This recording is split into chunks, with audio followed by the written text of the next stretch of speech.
Toss জিতলে বাংলাদেশ কি নিবে না নিবে সেটা আসলে ম্যাটার করে কোন জায়গাটায়, উইকেটটা কেমন আছে, আজকের দিনে কোন উইকেটে খেলা হচ্ছে সেটা দেখে আসলে বুঝতে হবে যে টস জিতলে কি করা উচিত।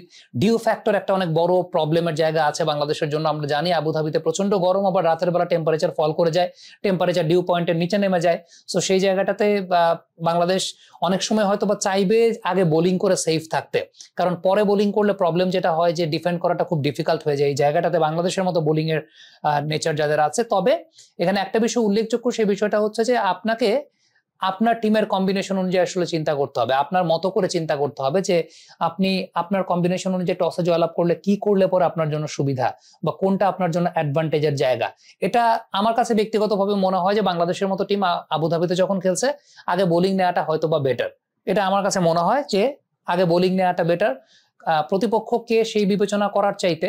কারণ যদি এরকম হতো তাহলে তো ইন্ডিয়াও আমরা দেখতাম যে আরব আমিরাতের সঙ্গে আগে ব্যাটিং করছে, তা তো করে নাই। আগে বোলিং করে নেওয়াটা বেটার, কারণ পরে ডিউ ফ্যাক্টর একটা অনেক বড় প্রভাব বিস্তার করে এবং সেই জায়গাটা একটা প্রবলেম তো অবশ্যই ক্রিয়েট হয়।